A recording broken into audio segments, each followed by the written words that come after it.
Corona virus का असर बाजारों पर किस कदर पड़ रहा है, ये किसी से छिपा हुआ नहीं है। शेयर बाजार खुलने से पहले ही सेंसेक्स औंधे मुंह गिरा रहा। वहीं कोरोना के बढ़ते मरीजों की संख्या को देखते हुए सरकार ने कई देशों से आयात और निर्यात दोनों पर ही पाबंदी लगा दी है, जिसकी वजह से व्यापारियों में रोष है और व्यापारी मुसीबत में भी हैं।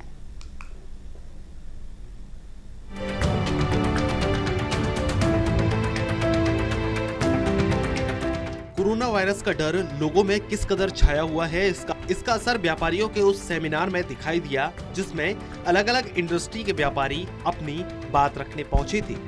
जिसमें व्यापारी मुंह पर मास्क और हाथ में ग्लव्स पहनकर कोरोना से बर्बाद होते व्यापारी की आप बीती ट्रेड्स के सामने सुना रहे थे। अलग अलग इंडस्ट्री में व्यापार करने वाले व्यापारियों का कहना है कि सरकार को व्यापार बचाने के लिए व्यापारियों को सभी बैंकों से ऋण की किस्तों को कम से कम 12 महीनों के लिए रोक लगा देनी चाहिए। साथ ही कोरोना प्रभावित देशों से आने वाले सामान का देश में कोई भी वैकल्पिक सामान की व्यवस्था हो। सबसे बड़ा जो प्रश्न है वो ये है कि हमारे देश की जो सप्लाई चेन है और जो हमारे लघु उद्योग हैं वो काफ़ी मात्रा में चीन पर और अन्य देशों पर डिपेंड है। और क्योंकि चीन से वो अभी फ़िलहाल कोई सामान आ नहीं रहा है, तो हमारा डोमेस्टिक प्रोडक्शन हमको कहीं ना कहीं बढ़ाना होगा। और उसके लिए सरकार से हम सब लोग ये अनुरोध करने वाले हैं कि व्यापारियों को और लघु उद्योग को कोई ऐसा पैकेज दिया जाए जिसमें बैंकों से ऋण आसानी से मिल सके।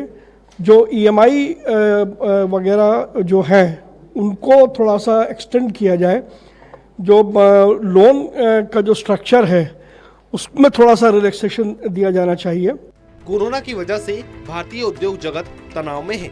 खासकर मैन्युफैक्चरिंग सेक्टर, इलेक्ट्रॉनिक सेक्टर में विदेशों से आने वाला कच्चा माल का बड़ा हिस्सा चीन से आता है। इलेक्ट्रॉनिक सेक्टर में 40 से 50% हमारा बिजनेस चीनी कंपनियों पर निर्भर है। मोबाइल फोन 80 से 85% चीन पर निर्भर है। साथ ही कंज्यूमर इलेक्ट्रॉनिक्स सेक्टर का 20 से 30% तक का बिजनेस चीन पर निर्भर है। इसके साथ ही स्टील से जुड़े उद्योगों का काफी कच्चा माल भी चीन से ही आता है, वो भी कोरोना की चपेट में है। देखिए, कोरोना के बाद हमारा जो स्टील सेक्टर में जो भी रॉ मटेरियल आता था वहाँ से वो एकदम इंपोर्ट बंद हो गया।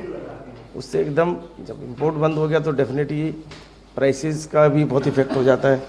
कंजम्पशन माल चाहिए फैक्ट्री के लिए, तो उससे प्राइस बहुत हाइक हो गए हैं। लेकिन प्राइस हाइक होने का फ़ायदा इंडिया में नहीं हुआ, क्योंकि इंडिया में स्टील के कोई रेट बढ़े नहीं है। एक तो ये नुकसान हुआ है पूरी इंडस्ट्री को। दूसरा, प्रैक्टिकली हमारा एक्सपोर्ट होता था, एक आइटम है हमारी फेरोक्रोम, वो पूरा एक्सपोर्ट अभी वहाँ बंद हो गया क्योंकि कोई कंटेनर चाइना जा नहीं रहा है। तो उससे जो प्रोडक्शन हो रही है उसका भी नुकसान हो रहा है, प्रोडक्शन कम हुई है, ये एक बहुत बड़ा नुकसान हुआ है। सरकार को दो मोर्चों पर कोरोना वायरस से जंग लड़नी पड़ रही है। एक तरफ पीड़ित की संख्या धीरे धीरे बढ़ रही है, दूसरी तरफ अर्थव्यवस्था पर भी इसका साया बढ़ता जा रहा है। लगातार चुनौती बड़ी होती जा रही है। अब देखना होगा सरकार इससे कैसे निपटती है। Anil Kumar Singh, total news, Delhi.